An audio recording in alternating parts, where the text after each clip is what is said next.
σεβαστοί πατέρες, αγαπητοί γονείς, αγαπητά ζευγάρια, αγαπητοί φίλοι της Σχολής Γονέων. Με την ευλογία του Σεβασμιωτάτου Ποιμενάρχη μας και στο πλαίσιο της μέριμνας της Ιεράς Μητροπόλεως μας για τη στήριξη της οικογένειας, των νέων γονέων και των ζευγαριών, συναντιόμαστε σήμερα για την πρώτη ομιλία της Σχολής Γονέων της φετινής χρονιάς. Η Μητρόπολη μας, με αγάπη και ευαισθησία, συνεχίζει να προσφέρει ευκαιρίες πνευματικής καλλιέργειας και ψυχικής ενδυνάμωσης, γνωρίζοντας πως η οικογένεια αποτελεί το πρώτο σχολείο της αγάπης και το θεμέλιο της κοινωνίας. Με ιδιαίτερη χαρά και τιμή, λοιπόν, εγκαινιάζουμε τη φετινή χρονιά φιλοξενώντας μια εκλεκτή ομιλήτρια, την κυρία Δόκτορα Πέλη Γαλίτη, η οποία θα μας μιλήσει για ένα θέμα που αγγίζει όλους μας. Θυμός στο σπίτι και στο σχολείο. Δοκιμασία ή ευκαιρία. Η κυρία Γαλίτη είναι διδάκτορας παιδαγωγικών του Πανεπιστημίου Αθηνών και κάτοχος μεταπτυχιακού στη Σχολική Συμβουλευτική. Έχει υπηρετήσει ως εκπαιδευτικός, σχολικής σύμβουλος και πανεπιστημιακή διδάσκουσα, ενώ διετέλεσε στέλεχος του Συμβουλευτικού Σταθμού Νέων.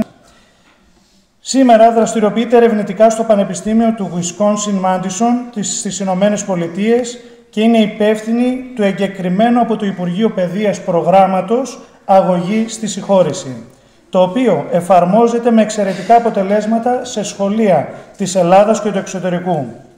Επιπλέον, η κυρία Γαλίτη είναι συγγραφέας εξαιρετικών βιβλίων. Ανάμεσά τους είναι «Το θαύμα και το τραύμα», που είναι για όλο το κοινό, αξιοποιώντας τον καλύτερό μας σε αυτό, και το πολύ πρόσφατο «Εκείνο που έψαχνα». Η ομιλήτριά μας συνδυάζει επιστημονική κατάρτιση, παιδαγωγική εμπειρία και πνευματική ευαισθησία, δίνοντας έμφαση στην καλλιέργεια του συναισθήματος, της ενσυναίσθησης και της συγχώρησης, αξίες τόσο αναγκαίες για την αρμονία της οικογένειας και του σχολείου. Το θέμα της σημερινής ομιλίας μας αγγίζει όλους. Ο θυμός, είτε στο σπίτι είτε στο σχολείο, είναι μια πραγματικότητα στη ζωή των παιδιών, των γονιών, των δασκάλων. Η πρόκληση όμως δεν είναι να τον καταπνίξουμε, αλλά να τον μεταμορφώσουμε από δοκιμασία σε ευκαιρία για κατανόηση, επικοινωνία και πνευματική ορίμανση. Σήμερα λοιπόν καλωσορίζουμε με θερμότητα την κυρία Πέλη Γαλίτη και προσδοκούμε ότι μέσα από τη γνώση και την εμπειρία της θα μας βοηθήσει να δούμε τον θυμό όχι ως απειλή, αλλά ως πρόσκληση σε σχέση, διάλογο και μεταμόρφωση. Ας καλωσορίσουμε λοιπόν με θερμό χειροκρότημα την αγαπητή μας κυρία Δόκτορα Πέλη Γαλίτη. Παρακαλώ να προσφέρετε το λόγο.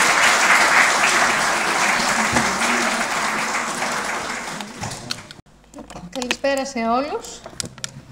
Πολύ χαρά έχω που βρίσκομαι στην όμορφη Φιλιππιάδα, έτσι με τον πατέρα Γεώργιο. Τον ευχαριστώ πολύ για την πρόσκληση, τη Μητρόπολη ευχαριστώ, τους σεβαστούς πατέρες που παρευρίσκονται εδώ και όλους εσάς για την τιμή που μου κάνετε να είσαστε σε αυτήν εδώ τη σύναξη. Βλέπω έτσι γίνεται πολύ μεγάλο έργο. Είναι πολύ όμορφο να βλέπεις νέους ανθρώπους να ψάχνονται, να ακούνε ομιλίες πλέον σε μια εποχή που το διαδίκτυο βέβαια και η οθόνη κυριαρχούν. Οπότε είναι πολύ όμορφο έτσι να βρισκόμαστε όλοι μαζί σε τέτοιες ευκαιρίες. Το θέμα που έχουμε έτσι διαλέξει είναι θυμός. Θυμός στο σπίτι και στο σχολείο. Γιατί θυμός? Εγώ διευθύνω, όπως είπε ο Πάτερ, αυτό το πρόγραμμα Αγωγή στη Συγχώρεση, που είναι ένα πρόγραμμα διαχείρισης θυμού. Και έχουμε διαπιστώσει ότι τα παιδιά που διδάχθηκαν αυτό το πρόγραμμα είχαν πάρα πολύ καλά αποτελέσματα σε σχέση με το θυμό τους, με την κατάθλιψη που κάποιες φορές παρουσιάζουν ή τη θλίψη τους, με τις σχέσεις τους με τους συμμαθητές τους. Αυξήθηκε η συνεργασία, ακόμα και η σχολική τους επίδεση. Γιατί δεν μπορείς να είσαι καλός μαθητής αν έχεις συναισθηματικά ταραχή. Οπότε, εγώ κάνω επιμορφώσεις, έρχομαι από την Αμερική τέτοια εποχή που ανοίγουν τα σχολεία, είμαι αρκετό καιρό εδώ και κάνω επιμορφώσεις σε εκπαιδευτικούς σε όλη την Ελλάδα, διαδικτυακά στις διάφορες πόλεις και διαζώσεις στην Αθήνα και στη Θεσσαλονίκη και τους εκπαιδεύω σε αυτό το πρόγραμμα που λέγεται Αγωγή στη Συγχώρεση, σύγκρουση και συνύπαρξη αγωγή στη συγχώρεση, όπου μαθαίνουν τρόπους να διαχειριστούν τις συγκρούσεις των μαθητών, το θυμό, όλα αυτά τα οποία προκύπτουν στα σχολεία για όσοι είναι εκπαιδευτικοί και φυσικά αντίστοιχα και στο σπίτι, έτσι δεν είναι κάτι διαφορετικό, πώς διαχειριζόμαστε το θυμό μέσα στο σπίτι, μια και μιλάμε για σχολή γονέων, σε σχολή γονέων εδώ. Η ερώτηση λοιπόν πάντα που υπάρχει είναι τι μπορούμε να κάνουμε σε ένα παιδί όταν ένα παιδί θυμώνει. Και η πρώτη μας αντίδραση είναι βέβαια να καταδικάσουμε το θυμό και να πούμε και τη βία βέβαια που προκύπτει από το θυμό και την επιθετική συμπεριφορά και να πούμε το καταδικάζουμε. Βγαίνουν όλες τις ειδήσεις και λένε καταδικάσαμε αυτό το γεγονός. Και τι έγινε. Το θέμα είναι να βρούμε τρόπους και να δώσουμε εργαλεία στους εκπαιδευτικούς να βοηθήσουν τα παιδιά να διαχειριστούν δημιουργικά τις συγκρούσεις τους. Γιατί οι συγκρούσεις υπάρχουν. Έτσι, είναι δύσκολο να τις αποφύγουμε. Έτσι λοιπόν το πρόγραμμα αυτό στοχεύει ακριβώς στο θυμό, δεν στοχεύει δηλαδή στη συμπεριφορά, στην κακή συμπεριφορά που βλέπουμε μεταξύ τους, αλλά στο τι κρύβεται πίσω από αυτή τη συμπεριφορά. Και έχουμε έρευνες που το υποστηρίζουν και έχουμε πολύ καλά αποτελέσματα, ότι όσοι διδάχτηκαν αυτό το πρόγραμμα είχαν αυτά τα καλά αποτελέσματα που σας είπα και πριν. Στόχος μας λοιπόν είναι να κατανοήσουμε το θυμό, να μάθουμε να διαχειριζόμαστε τα συναισθήματά μας που προκύπτουν και να τον μετασχηματίσουμε στο τέλος σε κάτι καλό, ώστε να είναι ευκαιρία ο θυμός και όχι δοκιμασία, όπως λέει και ο πολύ ωραίο τίτλος. Αλλά να δούμε λίγο τι είναι ο θυμός. Είναι το πρώτο συναίσθημα που εμφανίζεται όταν κάποιος μας βλάψει, μας εκμεταλλευτεί, μας απορρίψει. Έτσι, το πρώτο πράγμα μας βγει μια τέτοια αντίδραση, ένας θυμός. Και αυτόν τον θυμό χρειάζεται να τον αντικρίσουμε, να τον αντιμετωπίσουμε, όχι να τον κουκουλώσουμε που κάνουν κάποιοι άνθρωποι. Γιατί η δύναμη του θυμού είναι πολύ μεγάλη. Ακόμα και αν την κρύψουμε, αυτός βγαίνει με άλλους τρόπους, στο σώμα μας. Έτσι, έχουμε να τον αντιμετωπίσουμε τον θυμό. Γιατί ο θυμός μας ελέγχει, δεν τον ελέγχουμε τις περισσότερες φορές. Πρέπει να μάθουμε να ελέγχουμε εμείς τον θυμό. Ελέγχει την καθημερινότητά μας και δεν μας αφήνει να ζούμε σε ηρεμία. Σύμφωνα με τους πατέρες, ο θυμός χρειάζεται. Έτσι, στη Φιλοκαλία δηλαδή λένε, ο Άγιος Διάδοχος Φωτικής λέει ότι κάποιες φορές είναι απαραίτητος ακόμα και από πνευματικής πλευράς. Ακούγεται περίεργο. Αλλά το λέει και ο Άγιος Διάδοχος Φωτικής. Δηλαδή, τι λέει, ότι υπάρχει ο φρόνιμος θυμός και ο μη φρόνιμος θυμός. Και ο φρόνιμος θυμός μας δόθηκε ως όπλο δικαιοσύνης από τον Δημιουργό Θεό. Και λέει και ο Άγιος Κασιανός ο Ρωμαίος ότι ο θυμός μας δόθηκε για να θυμώνουμε εναντίον της κακίας και όχι να γινόμαστε θηρία εναντίον των ανθρώπων.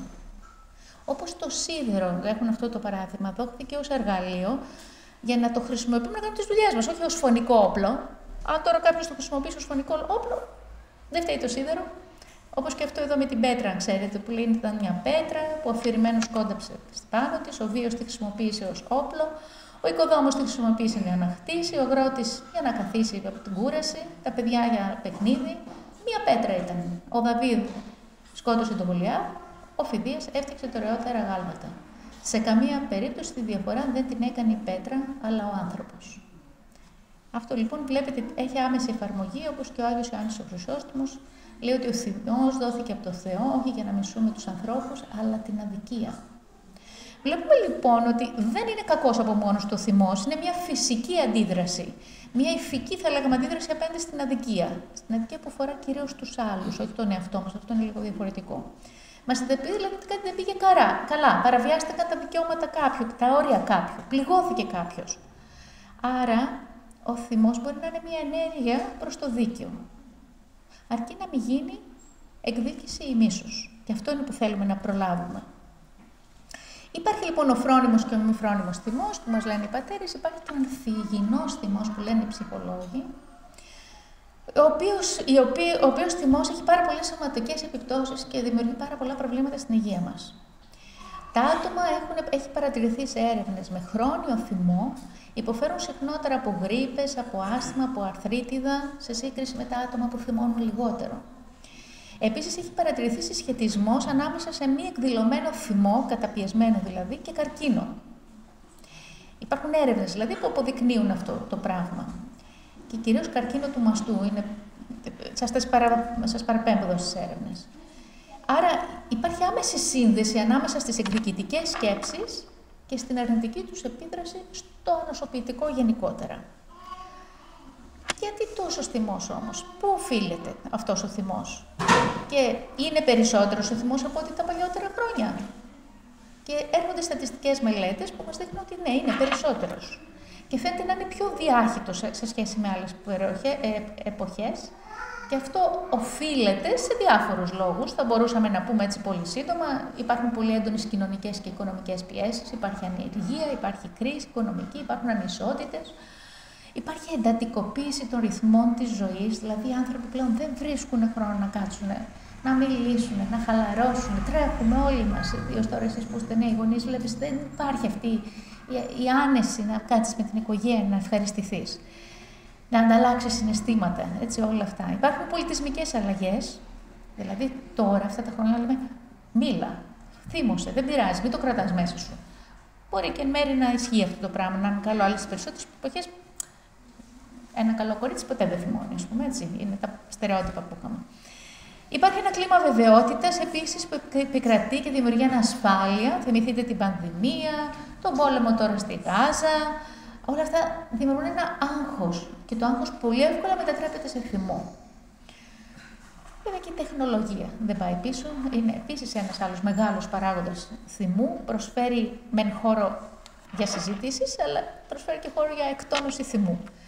Και βλέπεις υπάρχουν πάρα πολλές λεκτικές συγκρούσεις, όσοι ασχολούμαστε με τα κοινωνικά δίκτυα, υπάρχει πολλή βία και εκεί λεκτική, διαδικτυακή βία και επιθετικότητα. Οπότε αυτές είναι οι έρευνες που δείχνουν, ας πούμε, διεθνείς, ότι τα συμπτώματα του θυμού και του άγχους και της επιθετικότητας έχουν αυξηθεί πάρα πολύ. Αλλά σταθούμε λίγο στα κοινωνικά δίκτυα και να δούμε τι προκαλεί, πέρα από το θυμό, η ενασχόληση με τα κοινωνικά δίκτυα μπορεί να προκαλέσουν και κατάθλιψη. Τα άτομα συγκρίνονται. Κοίτα τι ωραία που περνάει αυτός.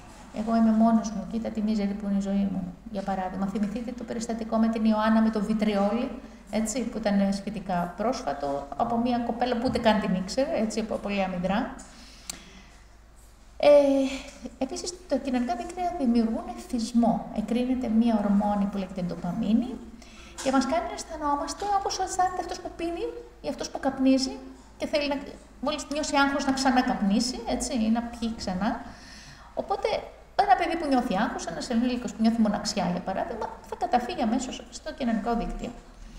Δεν είναι κάτι κακό απαραίτητα, οτιδήποτε χρησιμοποιείται με μέτρο και για το σωστό λόγο δεν είναι κακό. Αλλά ας το δούμε και λίγο όλοι μας, όταν το πρώτο πράγμα που κάνουμε μόλις ξυπνήσουμε να μπούμε το κινητό μας, όταν είμαστε με τους φίλους μας να μιλήσουμε και κάθε 3 και λίγο βλέπουμε στο κινητό. Βλέπεις, υπάρχουν ζευγάρια, το έχω δει, που αντί να μιλήσουν ζευγάρια είναι και δεν μιλάνε καθόλου και κοιτάνε το κινητό τους. Δηλαδή κάτι δεν πάει καλά και είναι σημαντικό να το δούμε. Και έχουν γίνει πλέον πάρα πολλές μελέτες που δείχνουν ότι τα μικρά παιδιά που έχουν αυξημένο χρόνο έκθεση σε οθόνες αντιμετωπίζουν αναπτυξιακές καθυστερήσεις στην επικοινωνία, την επίλυση προβλημάτων και τις κοινωνικές δεξιότητες. Ξέρετε, οι εκπαιδευτικοί στα σχολεία, επειδή εργάζομαι εκπαιδευτικούς όλα αυτά τα τελευταία χρόνια, το παράπονο τους είναι ότι διαπιστώνουν ότι έχουν αυξηθεί πάρα πολύ οι συναισθηματικές δυσκολίες των μαθητών, οι μαθησιακές δυσκολίες των μαθητών, η βία φυσικά που όλοι ξέρουμε. Και οι μελέτες αυτές αυτό αποδεικνύουν, ότι τα παιδιά, μάλιστα λένε, ηλικίας, τονίζουν 1 έτους που εκτίθενται σε οθόνες, έχουν περισσότερες πιθανότητες να εμφανίσουν καθυστέρηση στην ομιλία, στις λεπτές κινητικές δεξιότητες και στην κοινωνική ανάπτυξη. Με λίγα λόγια, όσο περισσότερη ώρα κάθονται τα παιδιά μας μπροστά στην οθόνη, τόσο μεγαλύτερη είναι και η καθυστέρηση δεξιοτήτων τους. Έτσι, δεν παίζουν, δεν ασχολούνται με άλλα πράγματα, είναι κολλημένα σε μια οθόνη. Αυτό είναι μια ομιλία από μόνο του, απλώς εγώ το αναφέρω. Συγγνώμη. Δεν είναι μόνο εθισμός. Άλλο πράγμα που επιδρά στην καθυστέρηση έτσι, αυτών, του λόγου και όλων αυτών των δεξιοτήτων λόγω έλλειψης διαδραστικών φυσικών δράσεων. Το άλλο που έχουμε είναι ότι το διαδίκτυο μας έχει κάνει ανυπόμονους. Αυτό που θέλω, το θέλω τώρα. Πατάω ένα κουμπί και αμέσως βλέπεις, ας πούμε, έχω αυτό που θέλω να δω. Ακόμα και εμείς οι ενήλικες, θέλω να παραγγείλω κάτι, αμέσως. Θέλω να δω μια ταινία, δεν χρειάζεται να περιμένω να τη δω όλη στη σειρά, μπορώ να τη δω αμέσως, έτσι, τα Netflix και όλα αυτά που έχουμε. Όλα τα προσφέρει το διαδίκτυο, αλλά δεν προσφέρει αγάπη. Αυτή δεν μπορείς να την αγοράσεις, δεν μπορείς να την έχεις αμέσως. Και η αγάπη που είναι το πιο σημαντικό, όπως και όλες οι αρετές, θέλουν χρόνο. Έτσι, ό,τι έχει αξία θέλει χρόνο και υπομονή. Γι' αυτό θα βλέπουμε όλο και περισσότερα προβλήματα στα σχολεία και κατάθλιψη και θυμό και ναρκωτικά. Γιατί είχε μια γενιά ολόκληρη πλέον μεγαλώνει χωρίς να ξέρει πού θα βρει την πραγματική χαρά. Και έτσι μεγαλώνουμε τα παιδιά μας σε έναν κόσμο που είναι πολύ διαφορετικός από τον κόσμο που έχουν να αντιμετωπίσουν. Σε μια έρευνα που έγινε στην Αμερική με 11 εκατομμύρια μαθητές, πάρα πολύ μεγάλο δείγμα δηλαδή, τους ρώτησαν ποια είναι η άποψή σου για τον εαυτό σου και ποια για τους γονείς σου. Και τα παιδιά εξέφρασαν πάρα πολύ μεγάλο θυμό προς τους γονείς, διότι λέει τους μεγάλωσαν σαν να είναι το κέντρο του κόσμου, ο βασιλιάς, και εμείς το έχουμε εδώ πολύ, πριγκίπισσα, έτσι, πρίγκιπας, ο βασιλιάς. Και τους έμαθαν να στοχεύουν σε υλικές απολαύσεις, να παίρνουν βαθμούς, όχι επειδή το αξίζουν, αλλά επειδή πίεζαν τον καθηγητή, πήγαιναν στα σχολεία και πίεζαν και τον δάσκαλο, έτσι πολύ συχνό φαινόμενο. Και αυτός για να ξεμπερδέψει τέλος πάντων, γιατί δεν ήθελε άλλο να πιέζει, δεν άντεχε τους διαπληκτισμούς, δεν ήθελε να έχει αιώνιους μαθητές. Νομίζω όσοι δουλεύουμε σε λύκειο και γυμνάσιο το βλέπουμε, άντε να τελειώνει, να φεύγει, να μην τον κρατάμε ξανά. Οπότε μεγαλώσαν σε ένα τέτοιο περιβάλλον που τους γινόντουσαν όλα όπως τα ήθελαν και στον πραγματικό κόσμο φυσικά δεν είναι έτσι η ζωή. Και δεν μπορεί να έχουν τι θέλουν, δεν βρίσκουν δουλειά εύκολα. Μεγαλώνουν λοιπόν με ανασφάλεια, με φόβο και φυσικά πάλι με θυμό. Βλέπετε λοιπόν εδώ πέρα αυτός ο δικαιωματισμός, αυτή η παιδαγωγική κουλτούρα που πρέπει να αλλάξει στα σχολεία, μια κουλτούρα που προστατεύει τα παιδιά αλλά τα βλάπτει συγχρόνως πάρα πολύ και δεν είναι καθόλου κουλτούρα εμπιστοσύνης, συνεργασίας και αποδοχής ανάμεσα στους γονείς και στους μαθητές. Και αυτό άλλη μια μεγάλη ομιλία από μόνη του, απλώς το θίγω. Παρουσιάσουμε λοιπόν εδώ το πρόβλημα. Και γονείς και εκπαιδευτικοί σηκώνουν τα χέρια. Έτσι, δουλεύω και με γονείς και με εκπαιδευτικούς, ακούω περίπου τα ίδια πράγματα. Και βλέπουμε και αυτή τη νέα αύξηση των ψυχικών νοσημάτων και όλων αυτών των προβλημάτων, να το πούμε, στο σχολείο. Τι γίνεται λοιπόν, τι θα κάνουμε, πού πάμε, υπάρχει λύση? Είμαστε πολύ αδύναμοι μπροστά σε όλο αυτό που βλέπουμε. Και ερχόμαστε εμείς λοιπόν και προτείνουμε αυτό το πρόγραμμα διαχείρισης θυμού, το πρόγραμμα που λέγεται Σύγκρουση και Συνύπαρξη Εκπαίδευση στη Συγχώρεση, που βασίζεται σε εκατοντάδες έρευνες, δεν είναι απλώς ένα πρόγραμμα, βασίζεται σε έρευνες παγκοσμίως, τουλάχιστον 35 ετών, δηλαδή είναι δοκιμασμένο, που αποδεικνύει όλα αυτά που σας λέω, ότι τα παιδιά που διδάχτηκαν το πρόγραμμα μείωσαν θυμό, άγχος και κατάθλιψη και αυξήσαν τη συνεργασία τους μεταξύ τους. Και είχαν πολύ καλή σχέση και με τους γονείς και με τους μαθητές. Είναι πολλά αυτά, μπορείτε να τα ψάξετε και αργότερα, να τα πούμε. Είναι ένα πρόγραμμα που βασίζεται καθαρά ελληνικό. Ενώ το έχω πάρει από την Αμερική, γιατί ζω στην Αμερική, εργάζομαι στην Αμερική και ο καθηγητής που δουλεύω είναι Αμερικανός, είναι όμως λάτρης του Αριστοτέλη. Και αυτό το πρόγραμμα βασίζεται στη θεωρία του Αριστοτέλη και στη φιλοσοφία του Αριστοτέλη, όπως αυτή εκφράζεται στα ηθικά νοικομάχια. Οπότε είναι ένα πρόγραμμα το οποίο είναι καθαρά ελληνικό. Εγώ το έχω πάρει και το έχω μετατρέψει, το έχω προσαρμόσει όχι μόνο στην ελληνική εκπαιδευτική κουλτούρα, να το πω έτσι, αλλά και στην παράδοση του τόπου μας, έτσι, με πνευματικά στοιχεία, με ό,τι αυτό συνεπάγεται. Ένα πρόγραμμα που έχει φιλοσοφική, ψυχολογική, παιδαγωγική, αλλά και πνευματική διάσταση, με πολλή διακριτικότητα. Και τα παιδιά από μικρά, είναι πολύ σημαντικό από μικρά, να μάθουν να διδάσκονται πώς να διαχειρίζονται το θυμό, την αδικία, πώς να θεραπεύουν τις πληγές τους. Διδάσκουμε τόσα πράγματα στα παιδιά μας, μαθηματικά, φυσική, χημεία, προγράμματα, το νερό για τη φύση, δεν διδάσκουμε όμως κάτι που όλοι οι άνθρωποι θα το αντιμετωπίσουν στη ζωή τους. Όλοι θα νιώσουν απόρριψη, όλοι θα τους αδικήσουν το αφεντικό τους, όλοι θα πληγωθούν από το σύζυγο, από τη σύζυγο ή από τα παιδιά τους, ας πούμε. Έτσι, αυτό είναι κάτι το οποίο είναι αναγκαίο για όλους, για όλες τις ηλικίες. Και είναι μια λέξη συγχώρεση που πολλά παιδιά δεν την έχουν ακούσει ποτέ. Και όχι απλώς την έχουν ακούσει ποτέ, τη θεωρούν και αδυναμία, θα το πούμε έτσι και μετά. Έτσι, τα παιδιά μαθαίνουν μέσα από αυτό το πρόγραμμα ψυχική ανθεκτικότητα, πώς να αντέχουν δηλαδή αυτό που είπαν, να μην διαλύονται, να αντέχουν στον πόνο και στη δυσκολία, διαχείριση θυμού, αντιμετώπιση της αδικίας, καλλιέργεια θετικών, καλών λογισμών που λέμε, αναγνώριση της συγγενούς αξίας του άλλου, που ουσιαστικά για μας τώρα στο χώρο είναι το κατοικώνα. Κάθε άνθρωπος είναι πλασμένος κατοικώνα και καθομοίως. Αυτό να μπορούμε να το βλέπουμε και στον πιο μεγάλο εγκληματία. Να βλέπουν τον άλλο με τα μάτια της αγάπης, με ενσυναίσθηση, με ευγνωμοσύνη, με ταπεινότητα. Τη λέξη ταπεινότητα που δεν την έχουν επίσης ακούσει ποτέ και τη θεωρούν αδυναμία. Πού θα βρουν τη χαρά, πώς θα συμπονέσουν τον άλλο, συμπόνια, ωραία λέξη. Λέμε ενσυναίσθηση, όχι συμπόνια, να συμπονέσουμε, να πονέσω μαζί με τον άλλο. Δικαιοσύνη και μεγαλοψυχία. Και αυτή η αριστοτελική έννοια Ο Αριστοτέλης δεν μίλαγε για συγχώρεση, μίλαγε για μεγαλοψυχία, που είναι παρεμφερή. Έτσι λοιπόν, ξεκινάμε με ένα βασικό κανόνα για τη διαχείριση του θυμού, έτσι να μπούμε λίγο στο κλίμα, ότι οι συγκρούσεις μέσα μας, ξεκινάμε με το μέσα μας, είναι συχνά αυτές που ξεκινούν τις συγκρούσεις μεταξύ των ανθρώπων.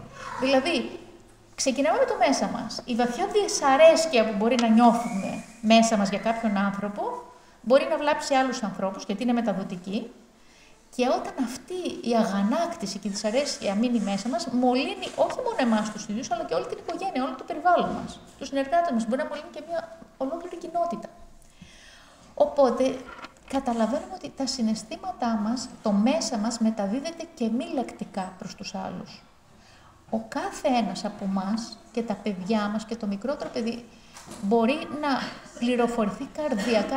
Η πληροφορία μεταδίδεται καρδιακά. Στην ψυχή, στην καρδιά μας μέσα, όχι με τα λόγια. Πληροφορούμαστε αν ο άλλος μας συμπαθεί, αν είναι θυμωμένος μαζί μας. Άρα και εμείς αυτό που μεταδίδουμε από την καρδιά μας, ο άλλος το προσλαμβάνει, ακόμα και αν δεν πούμε κάτι. Άρα η δουλειά ξεκινάει με εμάς, με τον εαυτό μας. Δουλειά εις βάθος. Όχι δηλαδή σε επίπεδο συμπεριφοράς και κάποιες τεχνικές και να μάθουμε, είναι πολύ δείχνουν στα σχολεία και τα βιβλία αυτογνωσίας. Εμείς, το μέσα μας. Όχι κανόνες δηλαδή, το μέσα μας. Αυτό έχει σημασία και είναι και το πιο δύσκολο βέβαια, έτσι. Ο θυμός λοιπόν είναι μεταδοτικός από τον ένα στον άλλο. Είμαστε συγκοινωνούντα δοχεία. Και στο καλό και στο κακό, έτσι. Και με το καλό επηρεάζουμε τον άλλο και με το κακό. Άρα ξεκινάμε με το να ελέγξω πρώτα το μέσα μου, τους λογισμούς μου. Γιατί οι σκέψεις μου, είπαμε, μεταδίδονται και γίνονται αργότερα και λόγια, γίνονται και συμπεριφορά. Και έτσι και ο θυμός μεταδίδεται στον άλλον. Και ο θυμός γεννά θυμό. Έτσι, θυμωμένοι άνθρωποι έχουν θυμωμένες οικογένειες. Οι θυμωμένες οικογένειες δημιουργούν θυμωμένες κοινότητες.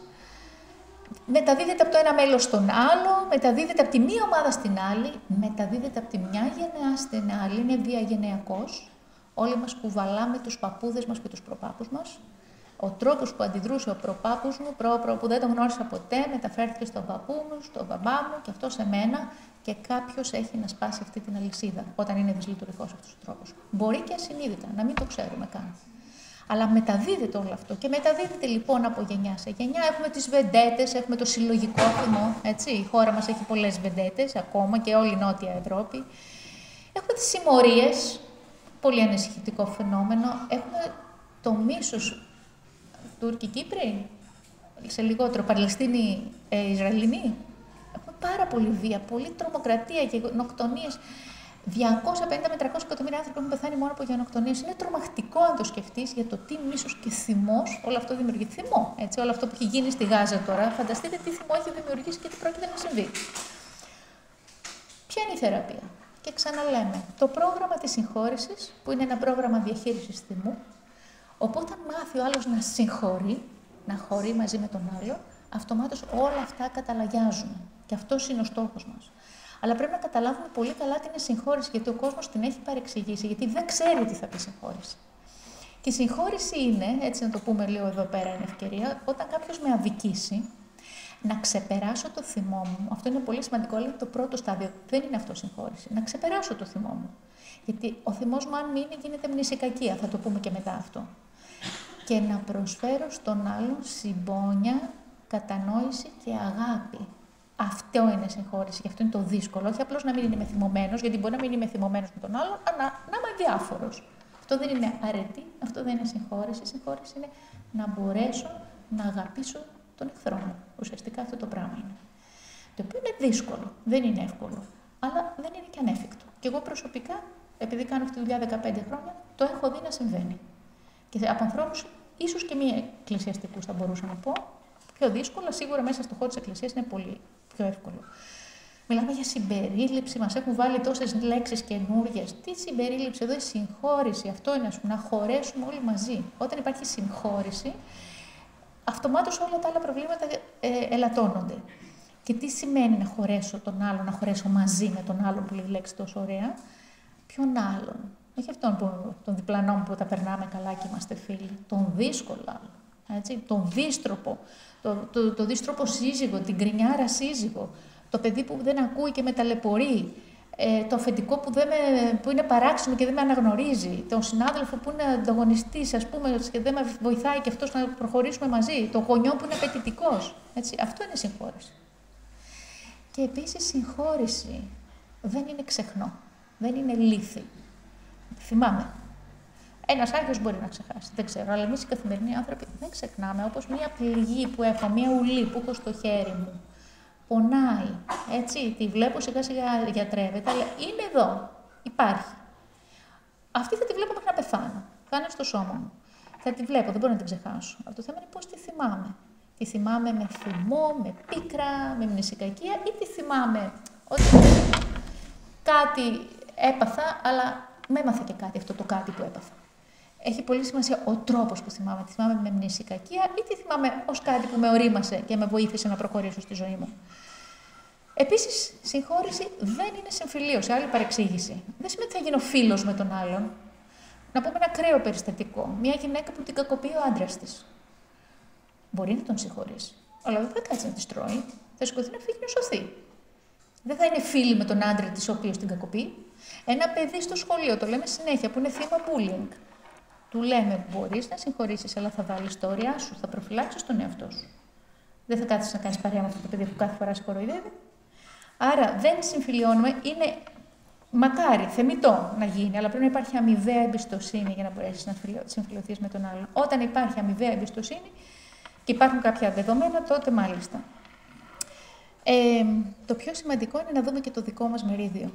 Σε όλες αυτές τις διανέξεις, κάπου ίσως και εμείς έχουμε μερίδιο, σχεδόν πάντα έχουμε, και θα το πούμε και μετά. Έχουμε μερίδιο ευθύνης και στο πώς θα μπορέσουμε να βρούμε τρόπους να χωρέσουμε όλοι μαζί. Να είμαστε ευρύχωροι άνθρωποι, δεν είμαστε στενόκαρδοι. Και αυτό θα το πούμε λίγο σύντομα παρακάτω, αξίζει τον κόπο. Είναι δύσκολο, το ξέρω, αλλά αξίζει τον κόπο να θωρακίσουμε και τον εαυτό μας και τα παιδιά μας και να προτιμήσουμε κάποιες φορές ίσως να δικηθούμε, γιατί είναι καλύτερα να είμαστε ενωμένοι, και ας είμαστε δικημένοι, παρά να βρούμε το δίκιο μας, αλλά να είμαστε χωρισμένοι. Αυτό είναι κάτι το οποίο νομίζω όλοι το καταλαβαίνουμε. Οπότε τα παιδιά μαθαίνουν ότι υπάρχει ο υγιής και ο νοσηρός θυμός. Ο υγιής θυμός είναι αυτοπροστασία, ο νοσηρός είναι καταστροφικός.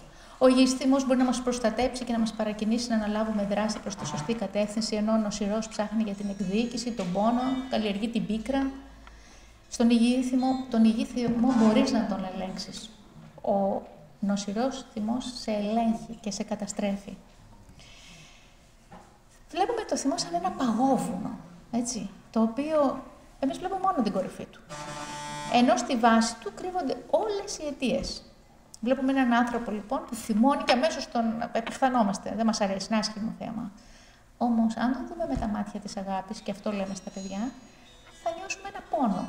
Θα μας πονέσει αυτό. Θα διαπιστώσουμε ότι πίσω από αυτό το θυμό υπάρχει μοναξιά, υπάρχει θλίψη, όλα αυτά που βλέπετε εδώ πέρα.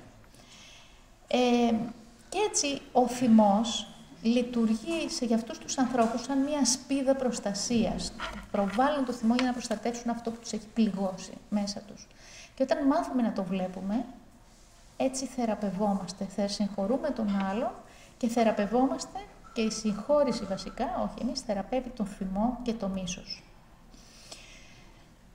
Είπαμε λοιπόν ότι είναι ο σχολικός εκφοβισμός ένα πρόβλημα που αντιμετωπίζουν τα περισσότερα παιδιά στο σχολείο και από εκεί και όλη η κοινωνία. Γιατί δεν ξέρουμε πώς να το διαχειριστούμε. Σας έφερα μία ιστορία, ένα παράδειγμα για να δείτε πώς λειτουργεί αυτό το πρόγραμμα. Θα σας το διαβάσω, είναι μία μελέτη περίπτωσης που λέμε. Είναι η Έλενα με την άλκιστη μαθήτρια στην πρώτη λυκείου και κοροϊδεύουν τη μαθήτριά τους τη Χριστίνα. Επειδή είναι κοντή. Έτσι, αυτό το έχουμε συχνά όσοι είστε εκπαιδευτικοί, καταλαβαίνετε. Η Χριστίνα όμως δεν αντιδρά άσχημα.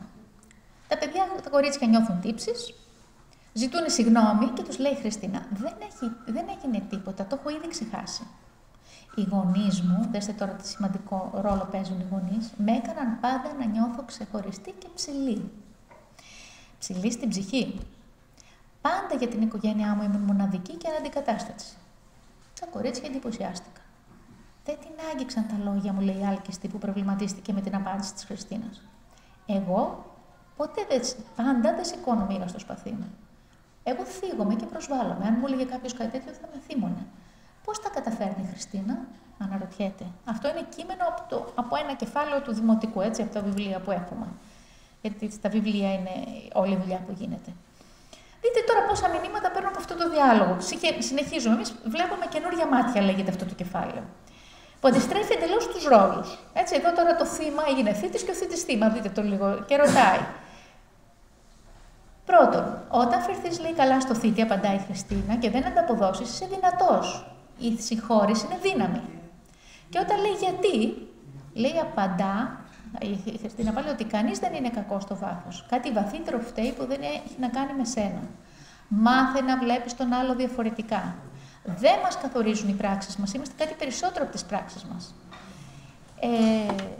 Υπάρχει... Ναι, τι έγινε.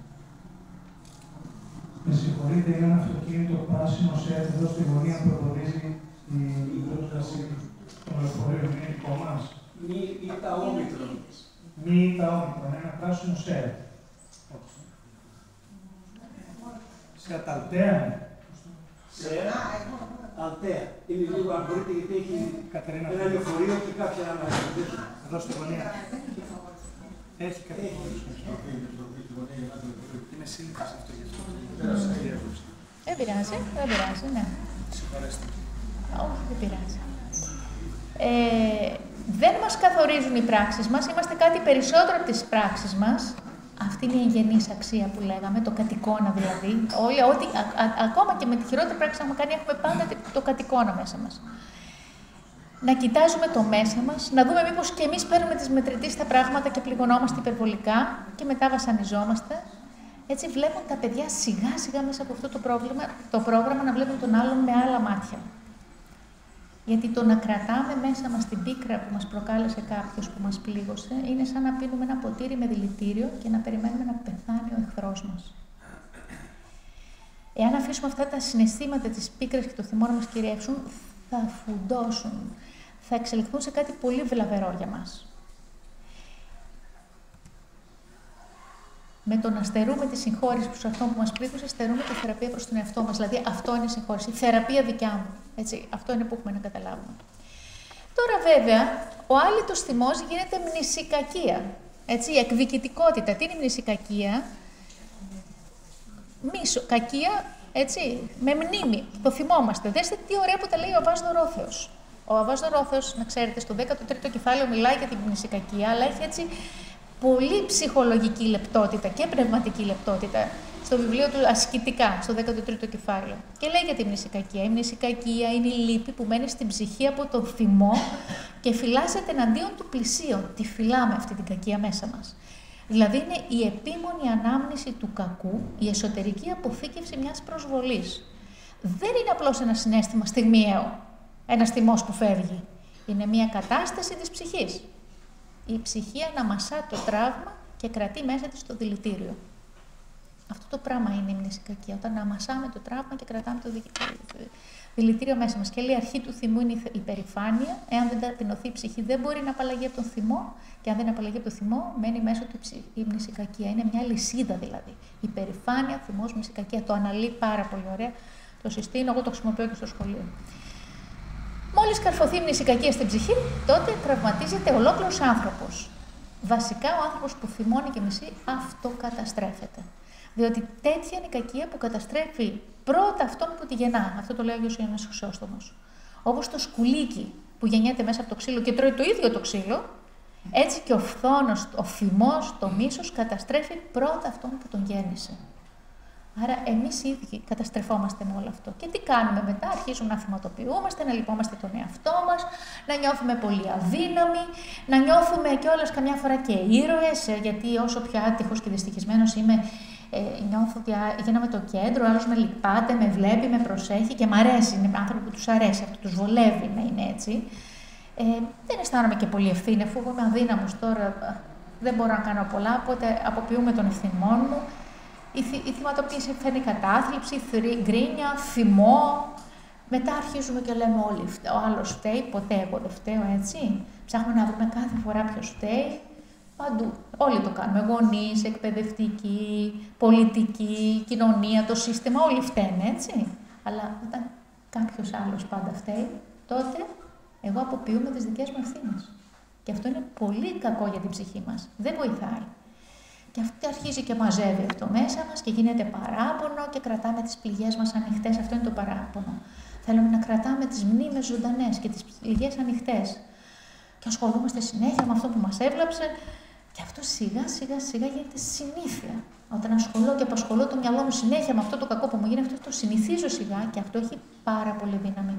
Και είναι πολύ δύσκολο να το ελέγξουμε και γίνεται αιμονή. Αυτό που λέμε αιμονή. Επαναφέρουμε δηλαδή συνέχεια στη μνήμη μας το πρόσωπο που μας πλήγωσε, το γεγονός που μας πλήγωσε και σιγά σιγά μολύνεται η καρδιά μας από αυτήν την αιμονή. Και αυτή η αιμονή στα τραύματα του παρελθόντος δημιουργεί έτσι μια διαστρεβλωμένη εικόνα για τον κόσμο. Μια γυναίκα, ας πούμε, που χώρισε, γίνεται επιφυλακτική, γίνεται καχύποπτη. Όλοι οι άντρες είναι έτσι. Όλοι οι κεφαλονίτες, άμα ήταν κεφαλονίτες, είναι έτσι. Όλοι, ξέρω κι εγώ, οι ταξιτζίδες, οι γιατροί, οι δικηγόροι, οτιδήποτε, ας πούμε, γενικεύουμε. Αυτό είναι το φαινόμενο της γενίκευσης. Και αυτές οι αιμονές μας κρατούν αλυσοδεμένους, δεν μας αφήνουν να αναπνεύσουμε, δεν μας αφήνουν να ζήσουμε ουσιαστικά. Φυτοζωούμε.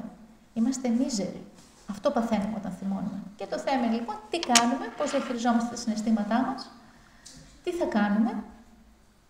Ξεκινάμε με τις σκέψεις μας, αυτό μαθαίνουμε στα παιδιά, πώς να διαχειρίζονται επίσης τη θλίψη τους, πώς να αναλαμβάνουν την ευθύνη των πράξεών τους και κυρίως να καταλάβουν ότι έχουν επιλογές αντίδρασης. Έχουμε επιλογές αντίδρασης. Μόλις ξεκινάει αυτό που μας βλάπτει, αμέσως μπορούμε να πιάσουμε τη σκέψη μας. Τι τροπή θα πάρει η σκέψη μου, τι θα σκεφτώ, τι θα κάνω αυτή τη στιγμή, ξεκινάμε από το μυαλό. Τι κάνουμε συνήθως, η σκέψη μας μεγενθύνει. Γιατί η καρδιά μας είναι στενή, που είπαμε πριν, είμαστε στενόκαρδοι. Αν σκεφτούμε νυφάλια, θα δούμε υπάρχουν πάρα πολλές μικρότητες μέσα μας. Υπάρχει τσιγκουνιά, υπάρχει στενότητα, παιδευόμαστε με πράγματα που θα μπορούσαμε να μην τους δώσουμε καθόλου σημασία. Κάτι είπε ο κύριος το πρωί, ο πατέρας του πατρός Γεωργίου, που στο απατή, για πείτε μου το λίγο ξανά, προσπαθώ να το θυμηθώ, είναι ακριβώς αυτό. Ναι, στον καφέ που μου είπατε. Σβάρα την κάπα. Σβάρα την κάπα. Λοιπόν, εγώ δεν την ξέρω την έκφραση, τώρα την έμαθα από τον πατέρα σας. Υπομονή, μην δίνει σημασία. Ας το να φύγει, ας πούμε. Τρογόμαστε. Άσε να φύγει και κάτι, μη συγκρίνεται, δεν πειράζει, ας πέσει κάτω. Εμείς αυτό παθαίνουμε. Και γι' αυτό δεν μπορούμε να ξεπεράσουμε τις μικρότητες. Ενώ αναλάβουμε την ευθύνη μας, δεν νιώσουμε θύμα που κάνουμε, γιατί ξέρετε το θύμα γίνεται μετά θήτης. Όλα αυτά που βλέπετε, οι θύτες που πυροβολούν και πάνε στην Αμερική και κάνουν και αλλού, ας πούμε, ήταν πρώην θύματα που δεν διαχειρίστηκαν το θυμό τους. Αυτό παθαίνουμε και εμείς σε μικρότερη κλίμακα. Θα μου πεις τι ευθύνεται κάποιος, πάντα ευθύνομαι. Ευθύνεται κάποιος που τον χτύπησε ένα αυτοκίνητο στο δρόμο, ας πούμε, και τον άφησε παράλυτον από ένα τραβηγμένο γεγονός. Δεν ευθύνεται, όχι, αλλά ευθύνεται για τον τρόπο που αντιδρά. Γιατί αν κάτσει και μιζεριάσει πάλι και τα σκέφτεται συνέχεια και τα μεγενθύνει, ευθύνεται για τον τρόπο που αντιδρά. Για έναν άγνωστο που προφανώς και έφυγε. Εμείς στην καθημερινότητά μας, γιατί αυτό είναι ακραίο γεγονός, έχουμε, ας πούμε, κακούς δασκάλους. Έχουμε κακούς γονείς, κάποιοι σου λένε. Αυτό δεν σου δίνει δικαιολογία για να φέρεσαι με τον τρόπο που φέρεσαι, για να κάνεις αυτά που κάνεις, να αρχίσεις να λυπάσαι τον εαυτό σου κτλ., να γίνεσαι θύμα. Γιατί έτσι όλο αυτό σπέρνει μίσος και μας καθυλώνει. Αυτό που είδατε το προηγούμενο slide δεν μας αφήνει να προχωρήσουμε, να πετάσουμε. Και αρχίζουμε με την αυτολήψη, να λυπόμαστε τον εαυτό μας, εγώ καημένος, αντί να προσπαθούμε να λύσουμε το πρόβλημα. Αυτό πρέπει να κάνουμε. Στα παιδιά μας, πώς θα τα βοηθήσουμε τώρα. Τα παιδιά καταρχήν έχουν κουραστεί από λόγια. Τέρμα τα μπλα μπλα, δεν μπορούν να πούνε πολλά. Τα λόγια εξάλλου φεύγουν, πετούν, δεν μένουν. Το παράδειγμα. Τι είναι το παράδειγμα? Να λέμε κάποια πράγματα στα παιδιά, να τους δείχνουμε πώς, τι είναι το παράδειγμα. Το παράδειγμα πάλι είναι αυτή η καρδιακή πληροφορία που λέγαμε.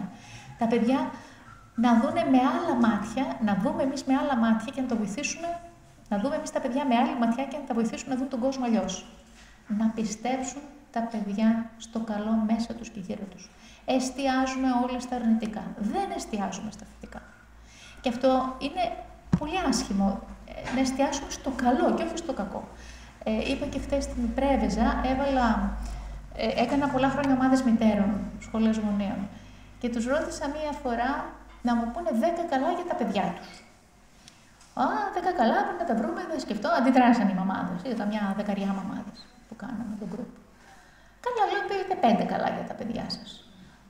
Να πούμε, λέει, τα κακά, τα θυμόμαστε. Εντάξει. Όχι, λέει, τα καλά να πείτε. Στύψαν το κεφάλι τους, τα βρήκανε τέλος πάντων, τα 5 καλά. Αυτό δείχνει πόσο δυσκολεύτηκαν να εστιάσουν στο καλό. Δεν μπορεί να μην είχαν τα παιδιά τους 5 καλά. Λέω την άλλη εβδομάδα θα τους βάλω να το κάνουν με τους συζύγους το ίδιο πράγμα. Την άλλη εβδομάδα λοιπόν τους έβαλα να το κάνουν με τους συζύγους. Δεν ήθελα να την κάνουν αυτή την άσκηση. Δυσκολεύτηκαν πολύ να βρουν 5 καλά για τους συζύγους τους. Είναι απίστευτο πώς εστιάζουμε όλοι. Υπάρχουν και πολλές έρευνες πάνω σε αυτό, πώς το ανθρώπινο μυαλό θυμάται τα άσχημα και όχι τα καλά. Άρα η ματιά μας είναι επιδοκιμαστική ή αποδοκιμαστική? Τονώνει η ματιά μου προς τον άλλον ή τον απορρίπτει προς το παιδί μου? Ξέρετε, μπορείς να μεταφέρεις 1000 συναισθήματα χωρίς να μιλήσεις καθόλου. Η δύναμη της μη λεκτικής επικοινωνίας είναι πάρα πολύ μεγάλη. Γι' αυτό λέμε το μέσα μας. Είναι πολύ σημαντικό. Το μέσα μας αντανακλά στους άλλους χωρίς λόγια. Και είναι πολύ σημαντικό να φροντίσουμε την οικογενειακή ατμόσφαιρα. Γιατί δημιουργούνται πολλές καταστάσεις στο σπίτι που δεν τις καταλαβαίνουμε, μικρές καθημερινές που τραυματίζουν τα παιδιά μας. Και αυτό είναι που σας λέω, είναι ο θυμός που δημιουργείται στην οικογένεια που πάει από γενιά σε γενιά. Και αυτό είναι που πρέπει να σπάσουμε αυτή την αλυσίδα. Ξέρετε, υπάρχει ο όρος κυταρική μνήμη. Είναι όρος επιστημονικός που χρησιμοποιείται μεταφορικά από τους επιστήμονες για να περιγράψει την ιδέα ότι τα κύτταρα του σώματός μας αποθηκεύουν πληροφορίες από προηγούμενες εμπειρίες, ακόμα και ασυνείδητα, χωρίς να το θυμόμαστε στο μυαλό. Οι εμπειρίες αυτές είναι αποθηκευμένες στο σώμα. Ένα παιδί, ας πούμε, που είναι στη θερμοκηπίδα, δεν θυμάται. Γεννήθηκε και πήγε σε μια θερμοκηπίδα. Όμως υπάρχει αυτή η κυταρική μνήμη μέσα του. Τα monitors, πάω και τα μπιπ, όλα αυτά, οι γιατροί που η έλλειψη της μάνας και της φροντίδας, αυτά αφήνουν μνήμες μέσα στα κύτταρά μας. Και δημιουργεί στρες κτλ. Και αυτό επιδρά στον οργανισμό μας, έτσι, μέσω ορμονών, επιγενετικών αλλαγών κτλ. Που σημαίνει ότι το σώμα θυμάται και μεταφέρει το τραύμα ακόμα και χωρίς συνειδητή ανάμνηση. Αυτό είναι λίγο τρομακτικό. Πώς μπορούμε να το ελέγξουμε? Γι' αυτό χρειαζόμαστε βαθιά ίαση. Δεν χρειαζόμαστε απλώς τεχνικές και κάποια πράγματα. Χρειαζόμαστε θεραπεία ολόκληρου του ανθρώπου. Σώμα, ψυχή και πνεύμα. Και αυτό η Εκκλησία μας το προσφέρει τόσο όμορφα. Συμφιλίωση με το Θεό, συγχώρεση, απελευθέρωση από τις ενοχές, ειρήνη μέσα στην καρδιά μας βαθιά, τα μυστήρια, μέσα από τα μυστήρια, έτσι, εξομολόγηση, το ευχέλιο, μετάνοια, προσευχή. Όλα αυτά συντελούν για την εν Χριστώ ανακαίνισή μας. Και που μπορεί να θεραπεύσει και τα βαθύτερα τραύματα. Πιστέψτε με, το έχω δει. Η χάρη του Θεού τα πάντα μπορεί να θεραπεύσει. Έτσι λοιπόν, μαθαίνουμε να ελέγχουν τις σκέψεις τους. Τώρα σας λέω πολύ πρακτικά. Τους μαθαίνουμε διάφορα πράγματα, να εστιάζουν στο καλό, αυτό που είπαμε, να συμπονούν, να δείχνουν έλεος. Μη φοβόμαστε να δείχνουμε έλεος. Το λέω συνέχεια στους εκπαιδευτικούς. Μα δεν πρέπει να τον τιμωρήσω, μα δεν πρέπει να έχει συνέπειες η πράξη του. Ακόμα και αν πρέπει, κάτω με έλεος. Κάτω με πόνο. Και το παιδί σου, αν πρέπει να το τιμωρήσεις, κάτω με πόνο ψυχής. Όχι επειδή ξεσπάς το θυμό του πάνω. Το παιδί το προσλαμβάνει αυτό. Είναι πληροφορία που το προσλαμβάνει. Τα εκπαιδεύουμε λοιπόν να τροφοδοτήσουν το μυαλό τους και την καρδιά τους με καλούς λογισμούς. Εδώ είναι μια άσκηση από μια πρώτη δημοτικού σε ένα σχολείο της Λάρισσας. Έτσι. Είναι κάθε συμμαθητή. Έχω πάρα πολλές ασκήσεις, δεν έχουμε χρόνο. Είναι, κάθε μαθητής εδώ είναι ένα λουλουδάκι, στη μέση είναι το όνομά του και γύρω-γύρω είναι τα χαρίσματά του που τα έχουν γράψει οι συμμαθητές του. Και παίρνει το παιδί το λουλουδάκι στο σπίτι του και βλέπει όλα τα καλά που το βλέπουν οι άλλοι. Να βλέπουμε λοιπόν την καλή πλευρά των άλλων, να σκεφτόμαστε. Αυτή είναι μια ιστορία που την έχουμε στο βιβλίο, που είναι του Αγίου Παϊσίου, βέβαια την ξέρετε, η Μίγα και η Μέλισσα. Και μαθαίνουν, τους αρέσει πάρα πολύ τα παιδιά αυτή η ιστορία, που τους τη διηγούμαστε, τη διαβάζουν στο βιβλίο, υπάρχει, και λένε: θες να είσαι η Μίγα ή η Μέλισσα? Μην σκέφτεσαι σαν Μίγα. Η Μίγα, ξέρετε την ιστορία, έτσι. Η Μίγα πάει πάντα στην ακαθαρσία, ακόμα και αν είναι σε ένα λιβάδι με λουλούδια. Η Μέλισσα πάει πάντα στο λουλουδάκι, ακόμα και αν τη βάλει σε ένα σκουπιδότοπο. Έτσι και το μυαλό του ανθρώπου. Πού θα εστιάσει, στο καλό ή στο κακό? Θα είσαι Μίγα ή Μέλισσα? Το κάνουν τα παιδιά σαν παιχνίδι αυτό. Και αυτό γιατί τα παιδιά που έχουν δυσμενείς εμπειρίες πρέπει να μάθουν, αυτό λέμε, να σκέφτονται θετικά. Και αυτό σημαίνει ότι πρέπει να τα εμπλουτίσουμε με νέες εμπειρίες θετικές. Φεύγουν οι αρνητικές εμπειρίες όταν εμπλουτιστούν, όταν προσθεθούν νέες εμπειρίες. Και αυτό γίνεται και με ένα φαινόμενο που λέγεται αναπλαισίωση. Τώρα σας λέω ψυχολογικό όρο, δηλαδή τι, να μετατρέπω το καλό σε κακό. Και το κάνω σαν άσκηση. Για παράδειγμα, βρέχει έξω. Αμάν, κυρία, βρέχει. Δεν πειράζει, παιδιά. Η βροχή βγάζει και ουράνιο τόξο. Πάμε να το δούμε. Οπότε το μυαλό με τέτοια πρακτικά απλά πράγματα, έτσι, δεν θέλουμε μεγάλα και δύσκολα, Τα παιδιά με τέτοιες ασκησούλες μικρές τους κάνουν μια άλλη άσκηση. Τους βάζουν να ζωγραφίσουν μια μουτζούρα, ας πούμε. Δεν σας την έχω εδώ, τη λέω προφορικά. Και τους βάζεις να ζωγραφίσουν τη μουτζούρα και τα παιδιά βλέπουν ένα μαύρο άσχημο πράγμα. Τι είναι αυτό, μια μουτζούρα. Πολύ ωραία. Αυτό μπορεί να είναι κάποιο δυσάρεστο γεγονός στη ζωή σου. Ένας άνθρωπος που σε δυσκολεύει στη ζωή σου. Μπορεί να είναι και ο ίδιος εαυτός, ένα ελάττωμά σου. Πώς μπορείς να το μορφύνεις αυτό, να το κάνεις καλό. Και αρχίζουν τα παιδιά και ζωγραφίζουν. Τα έχω σε έρευνα, να σας τα δείξω άλλη φορά ίσως. Ζωγραφίζουν τη μουτζούρα και βλέπουν αυτό το όμορφο χρώμα και γίνεται ουσιαστικά ένα έργο τέχνης αυτή η μουτζούρα. Και τους λέμε πού εστιάζεις τώρα, στο χρώμα ή στο μαύρο. Στη μουτζούρα, το μαύρο ή στο χρώμα. Και στο χρώμα. Έτσι, αυτό προσπαθούμε. Και πώς μπορείς να το δεις αυτό στον άλλον που σε δυσκολεύει, μπορείς να δεις το χρώμα στον άλλον. Σε αυτόν τον μαθητή σου, στον δάσκαλό σου. Πού είναι το καλό του άλλου. Μπορείς να δεις τον άλλον ως έργο τέχνης, γιατί έργο τέχνης είναι, κατ' εικόνα. Και μαθαίνω από μικρά, σας λέω πολύ σύντομα, ας πούμε, αλλά πάρα πολλές τέτοιες ασκησούλες, πρακτικές για μικρά και μεγάλα παιδιά, μέσα από δημιουργικές δραστηριότητες, μέσα από θεατρικό παιχνίδι, έτσι, μέσα από παραμύθια και ιστορίες. Τους αρέσει η ιστορία του Γιάννη Αγιάννη, ας πούμε, πάρα πολύ από τους αθλίους και πολλές άλλες. Τραγουδάκια, θα σας δείξω έτσι και μετά ένα. Παιχνίδια ρόλων με σενάρια. Μαθαίνουν τα παιδιά με ένα τέτοιο τρόπο παιχνιώδη. Εδώ σας δείχνω έτσι πολύ ενδεικτικά. Τι είναι η συγχώρηση, είναι μέσα ένα λουλούδι που ποτίζεις. Φτιάχνουν δέντρα ωραία, κάνουν ασκήσεις. Η αγάπη, τον νηπιαγωγείο, ας πούμε, που ζωγραφίσουν. Χρόνο να έχουμε τέλος πάντων. Πώς γίνεται λοιπόν ο θυμός ευκαιρία, όταν οδηγεί στην αυτογνωσία, δηλαδή θύχτηκα. Γιατί θύχτηκα. Δεν μπορώ να βάλω όρια. Πώς θα βάλω όρια. Αυτά όλα είναι αυτογνωσία. Όταν μας βοηθάει να βάλουμε όρια, δηλαδή να μάθω να λέω καθαρά ναι ή όχι. Ξέρετε τι σημαντικό είναι αυτό, τα παιδιά δεν έχουν μάθει να λένε ναι ή όχι, δεν ξέρω, ιδίως κάτι κοριτσάκια. Και βλέπεις φτάνουν σε μια ηλικία λυκείου και επειδή όλες έχουν ένα φίλο, ας πούμε, δεν μπορούν να πούνε όχι. Επειδή όλοι το κάνουν και εμείς πρέπει να είμαστε με τη μόδα. Πρέπει να μάθουμε από μικρά τα παιδάκια να αντιστέκονται, να λένε όχι, αυτό είναι πολύ μεγάλο, αυτό είναι τα όρια που λέμε. Και αντίστοιχα τα αγόρια σε άλλα θέματα, βέβαια. Μεγάλα θέματα, εγώ απλώς τα αγγίζω απ' έξω. Καλύτερη επικοινωνία μαθαίνουν, πώς να επικοινωνούν, πώς να αντέχουν έτσι, στις δυσκολίες της ζωής, πώς να δίνουν νόημα σε αυτά που τους συμβαίνουν, να γίνονται δημιουργικοί. Συμπεραίνουμε λοιπόν, και τελειώνω έτσι, έχω άλλη μία διαφάνεια, ότι ο θυμός δεν είναι εχθρός μας, αλλά δάσκαλος. Και η συγχώρηση μετασχηματίζει το θυμό σε κατανόηση, γιατί διακόπτει τον κύκλο της βίας. Μας οδηγεί, είναι μια πρόσκληση για αυτογνωσία, ξέρετε. Ο θυμός δεν είναι μια ταμπέλα, μας ταρακουνάει και μπορεί να βγει πάρα πολύ καλό από το να κατανοήσω ότι είμαι άνθρωπος θυμώδης ή γιατί θύμος αυτή τη φορά, κατανόηση του εαυτού και να αναπτύξουμε νέα εργαλεία διαχείρισης, να μπορέσουμε δηλαδή να μάθουμε να αντιμετωπίσουμε αυτό το θυμό μας και ψυχολογικά και πνευματικά. Χρειαζόμαστε σίγουρα καθοδήγηση και από κάποιον. Πάντως η συγχώρηση είναι το κλειδί που θα μετασχηματίσει το θυμό σε κατανόηση. Θα φέρει την εσωτερική ειρήνη μέσα μας.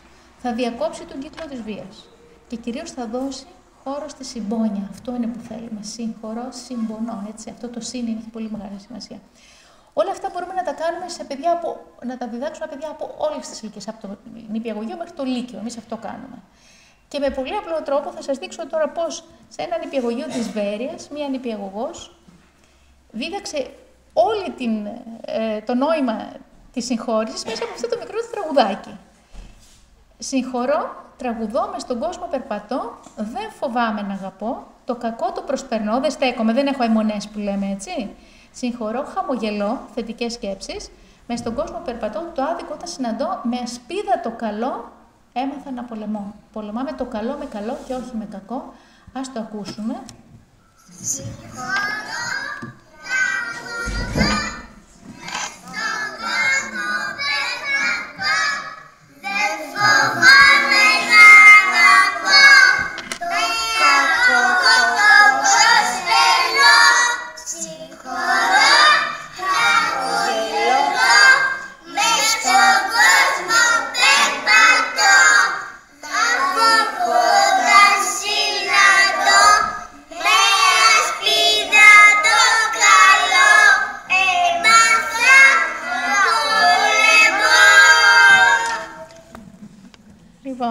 Αυτό. Σας ευχαριστώ πάρα πολύ. Για περισσότερες πληροφορίες μπορείτε να μπείτε στην ιστοσελίδα μας, στο forgiveness.gr. Κυρία Γαλήτη, σας ευχαριστούμε θερμότατα για την εμπεριστατωμένη επιστημονική σας ομιλία. Είστε καλά, εγώ Είστε ευχαριστώ. καλά, σας ευχαριστούμε για τον κόπο σας. Τώρα παρακαλώ, μπορείτε να δεχτείτε και ερωτήσεις. Απορίες, τι θέλετε να ρωτήσετε την κυρία Γαλήτη. Έχουμε εκπαιδευτικούς εδώ. Έχουμε κάποιους εκπαιδευτικούς. Πολύ ωραία. Ναι. Ωραία. Αχα. Ναι.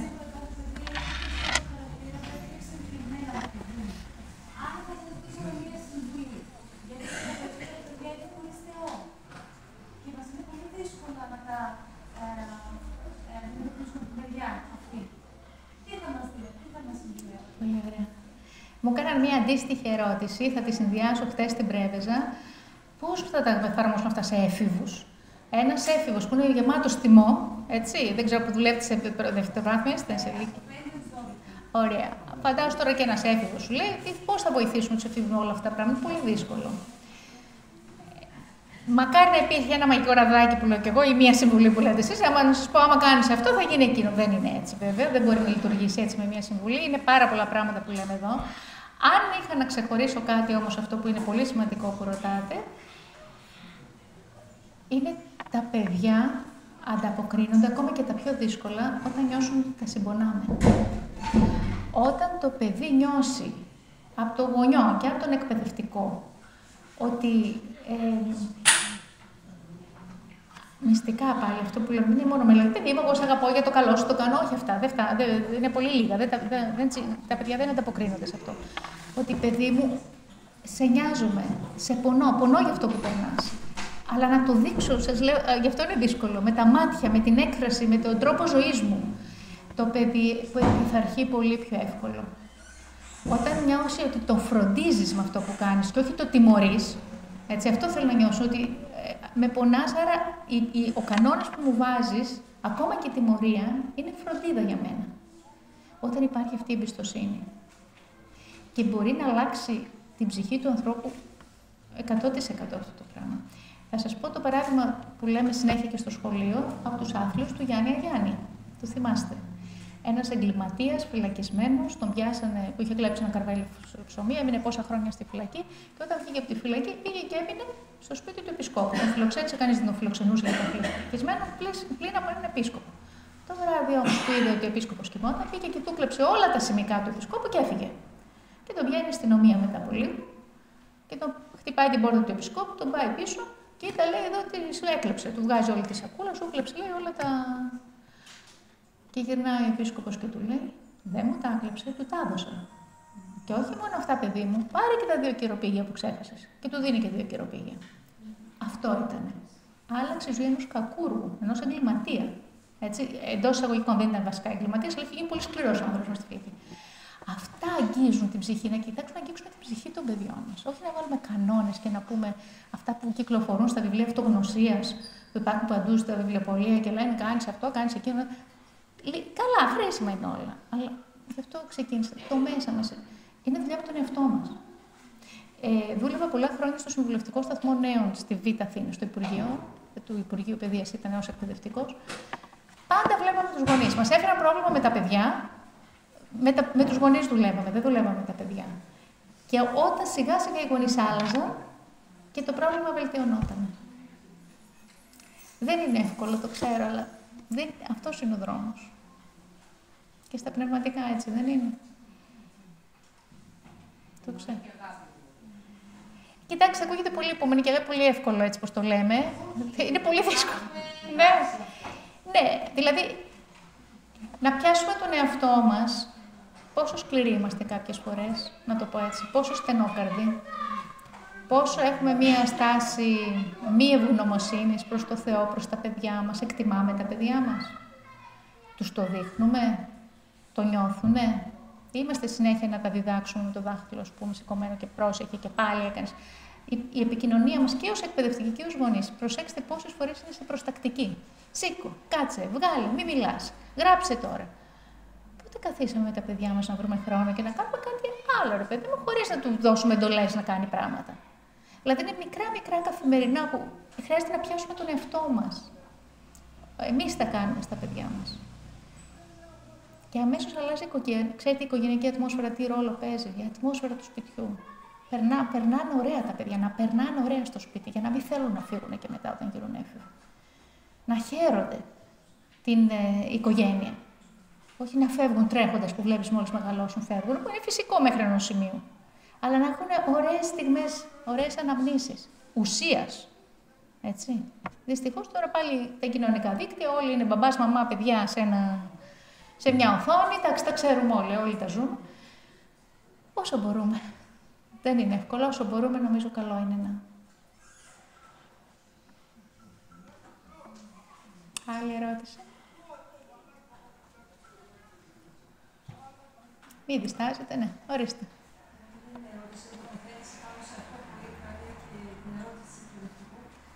Συνταγματικά μας μοιράστηκε μια πνευματική αδερφή στον καφέ μετά την Εκκλησία την εμπειρία της από το παρελθόν με τον τρόπο που αντιμετώπισε ένα παιδί που ήταν πάρα πολύ δύσκολο, δεν έγραφε καθόλου καλή ορθογραφία, αντέγραφε συνεχώς, ήταν πολύ δραστήριο και έντονα ανακολούσε τους συμμαθητές του και αυτά. Μια φορά λοιπόν πως έγραφε ορθογραφία και τελείωσε να απόγραφε το κείμενο, λέει πήγε της του έκανε την απλή κίνηση να το κουμπίσει την πλάτη. Απλά προσθέτω, όπως ξέρετε, η αγάπη είναι σαν τα σκυλιά τα παιδιά. Την μυρίζει, την νιώθουν. Δεν είναι εύκολο να μεταδώσει την αγάπη με μυρίζεις. Και τα παιδιά είναι αρκετά έξυπνα όταν τα υποτιμούμε, όπως και όλοι μας, να αντιληφθούμε ποιος μας αγαπάει και ποιος όχι. Από τη στιγμή που το ακούμπησε, λέει, τι έκανα από αυτό, το ακούμπησα στην πλάτη, δίνοντας το πλάτη την ενθάρρυνση. Άλλαξε από την επόμενη μέρα, λέει, προσπαθούσε τόσο πολύ σε καθημερινή βάση να γράψει που στην αρχή νόμιζα ότι αντέκαθε το πολύ καθημερινά. Δεν αντέγραφε, λέει, προσπαθούσε το φιλότιμο να ανταποκριθεί στην αγάπη της. Είναι φοβερό. Το μυστικό μέσα από όλα αυτά που ακούσαμε, θεωρώ ότι είναι η αγάπη ανυπόκριτη, μια με φόρων και ορίων, που πρέπει να δίνεται όμως με ειλικρίνεια και ευθυντικότητα. Πολύ ωραία. Ευχαριστούμε που το μοιραστήκατε μαζί μας, γιατί είναι και μια άσκηση, δεν είναι εδώ η Σωτηρία που κάνουμε μια άσκηση τέτοια στο πρόγραμμα της συγχώρησης. Η πρεσβυτέρα έχει επιμορφωθεί στο πρόγραμμα της συγχώρησης και κάνουμε μια αντίστοιχη άσκηση να μπει στη θέση αυτού νου που έκανε κάτι κακό του θήτη και σε συγχώρησε ένα άλλος. Πώς νιώθεις? Και είναι αυτό που λέτε. Όλοι λένε, γράφει μια ιστορία από τη ζωή του τέλος πάντων, είναι μια άσκηση, ότι αμέσως αυτός που με συγχώρησε με έκανε να νιώθω ότι πρέπει, με φιλοτίμησε ότι πρέπει να μην τον απογοητεύσω άλλη φορά.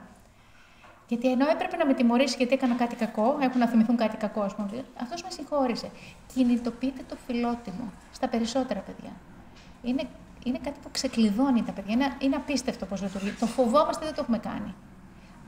Επειδή δεν το έχουμε δοκιμάσει, το φοβόμαστε, αλλά έχει πάρα πολύ δύναμη αυτό.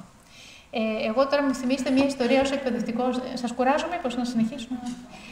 Σαν εκπαιδευτικό στην αρχή που ξεκίνησα, θυμάμαι στο τέλος που είχαμε εξετάσεις τον Ιούνιο. Και ξάφνου βλέπω μια μαθήτρια εκεί που τους έδωσα τα θέματα. Κυρία, τι θέματα είναι αυτά? Χτυπάει και το χέρι θυμάμαι στο τραπέζι, Ελένη τη λέγανε. Και στην Αθήνα, σε ένα σχολείο που εργαζόμουν. Εγώ λέει, διάβασα τόσες ώρες και εσείς μας βάλετε τόσο εύκολα θέματα. Ναι, και μου λέει, δεν το έχω ξανακούσει αυτό. Λέω, δεν είναι εύκολο, σου φαίνεται? Ναι, κυρία, τόσες ώρες τι τα διαβάζαμε εμείς και μας βάλετε αυτά τα θέματα. Όχι, όχι, κυρία, άρχισε να φωνάζουν άλλοι, φοβήθηκαν μην τους αλλάξω και τους βάλω πιο δύσκολα.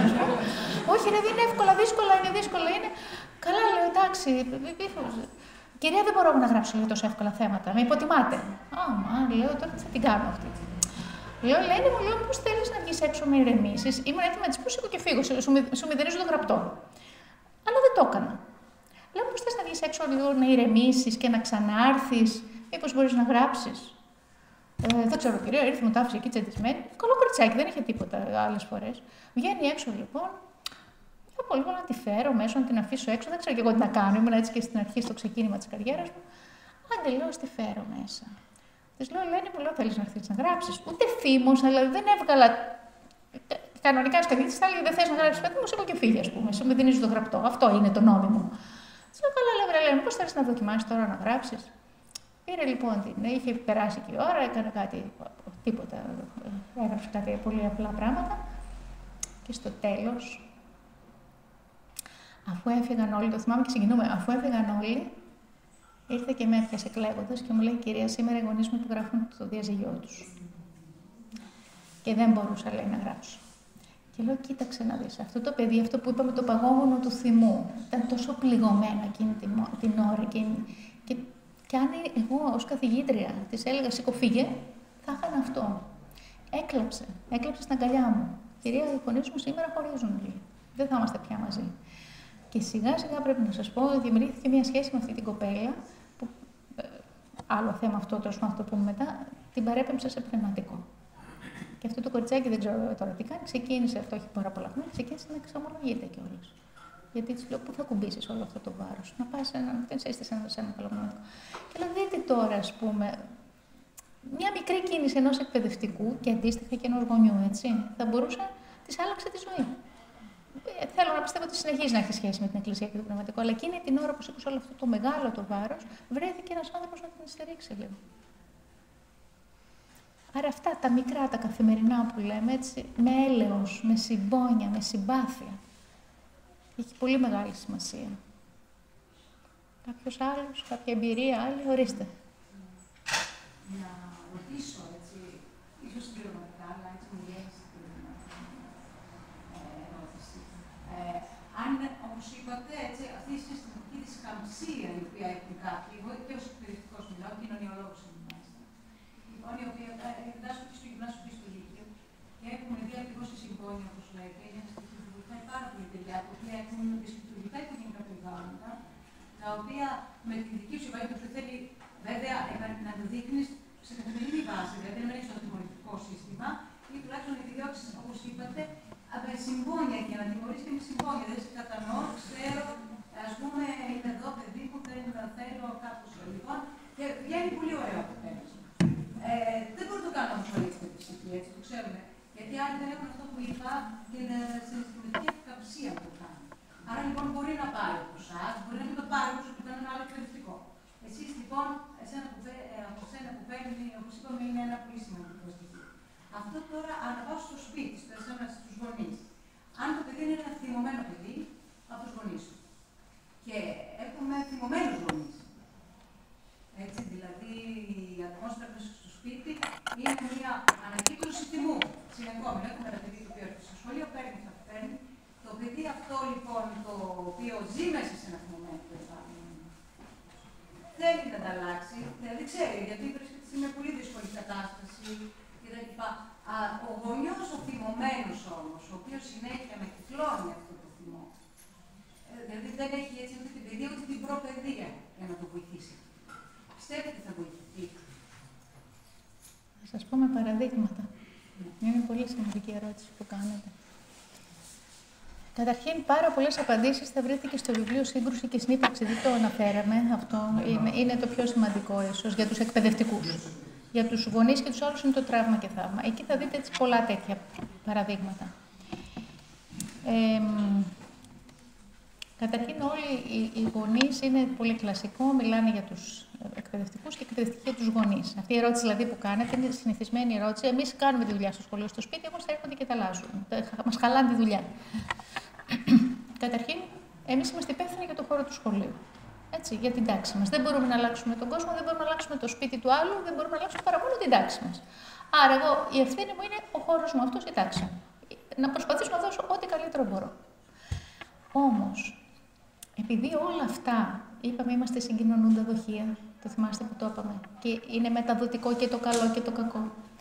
Έχω περιπτώσεις μαθητών, οι οποίοι μετέφεραν όλο αυτό το πνεύμα στο σπίτι τους και άλλαξε και το σπίτι.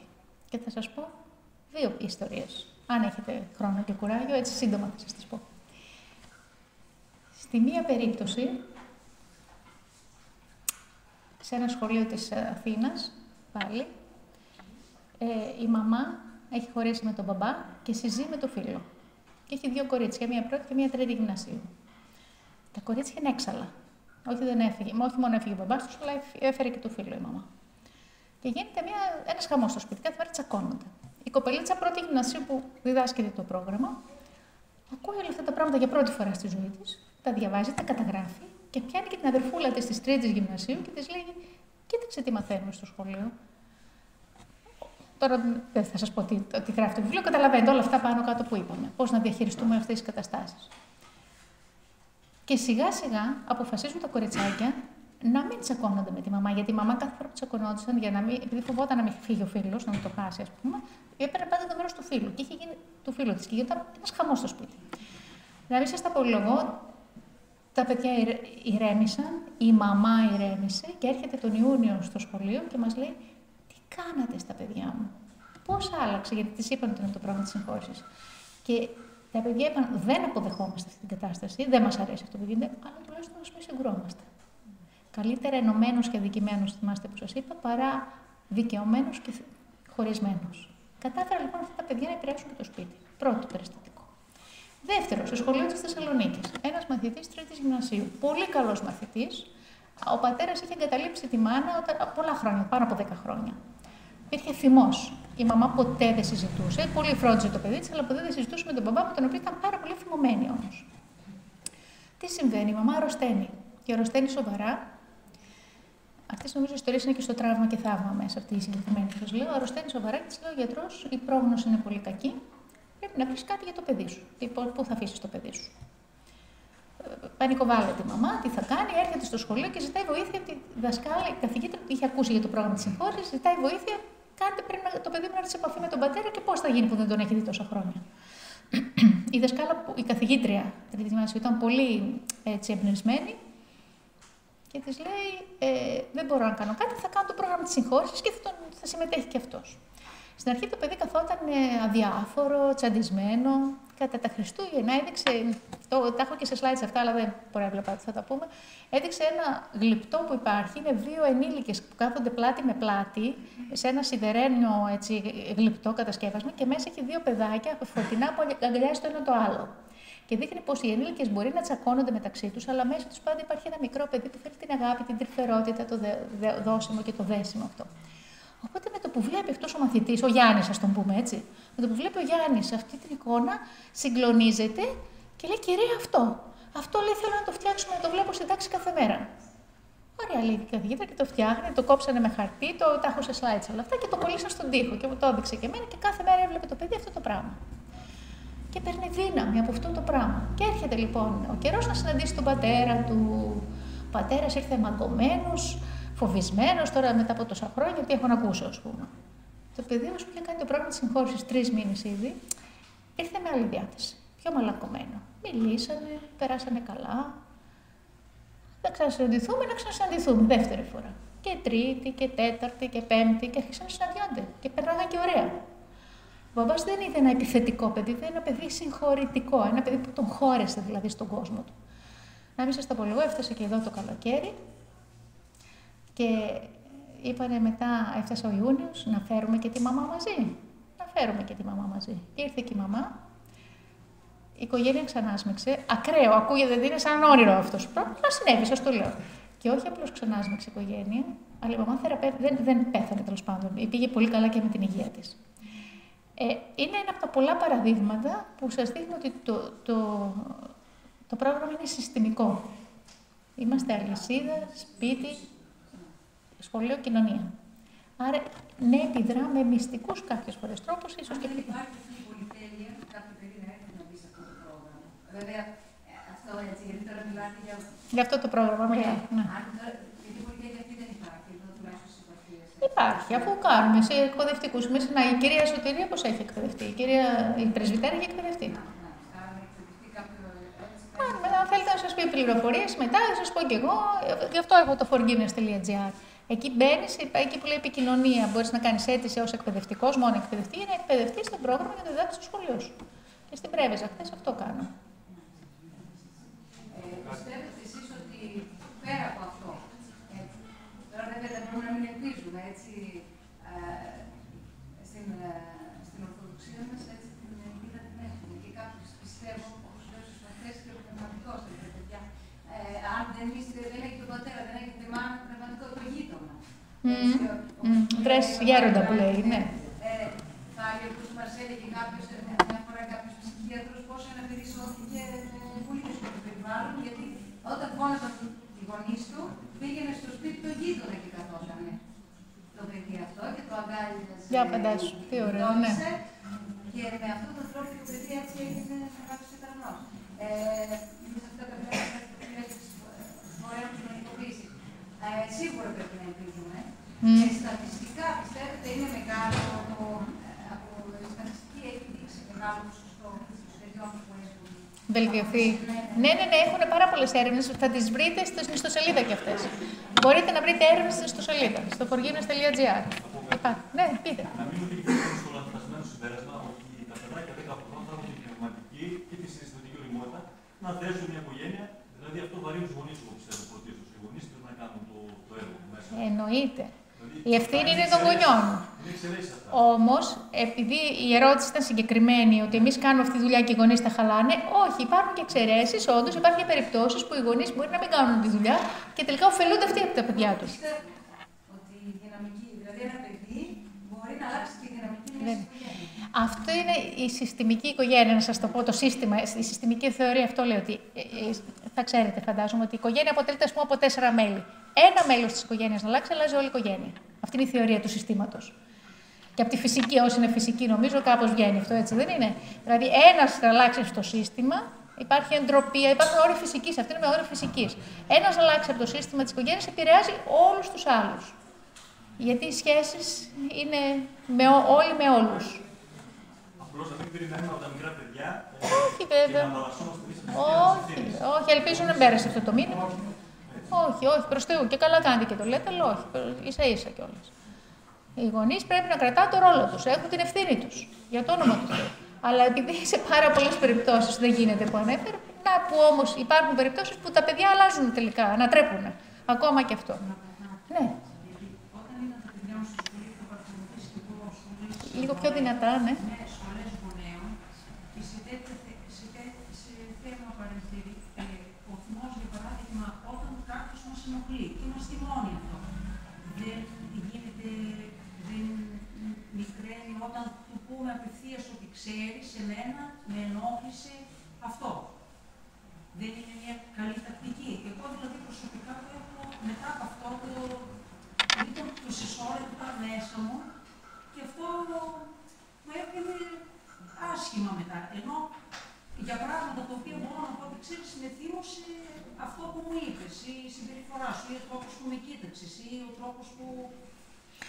Είναι καλή τακτική αυτή. Είναι αυτό που είπαμε, ο καταπιεσμένος θυμός που δημιουργεί προβλήματα και σωματικά. Δεν πρέπει να τον καταπιέζουμε το θυμό μας, αλλά έχει πολύ σημασία πώς τον εκφράζουμε.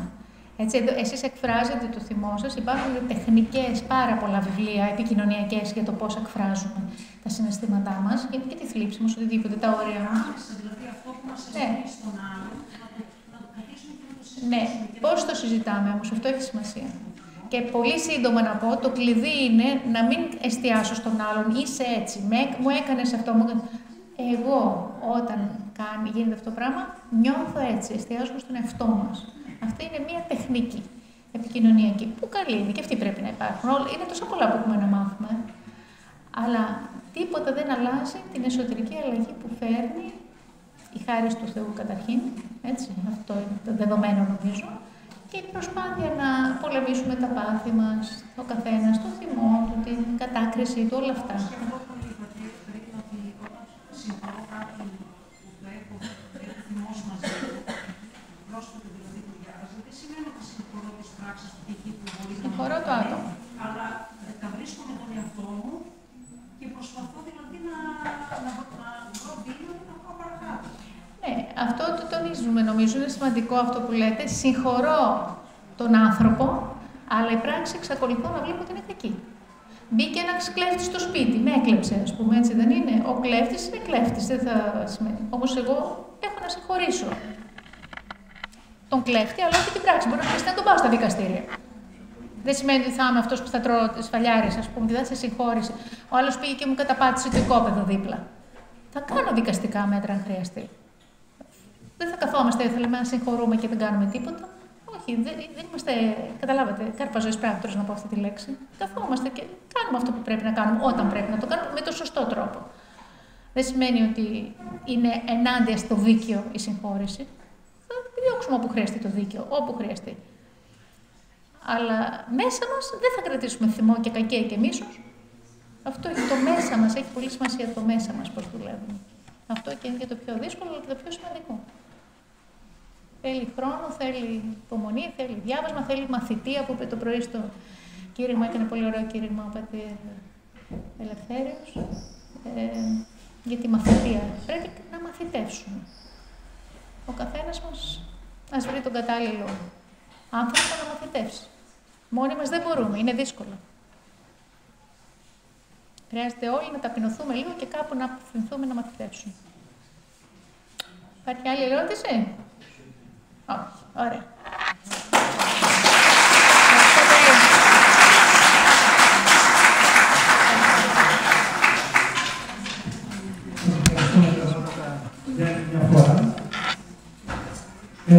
Για τον κόπο που κάνατε, για όλα αυτά που μας είπατε. Εγώ σας ευχαριστώ. Αυτό σας δίνει δύναμη στο έργο σας. Να είστε καλά.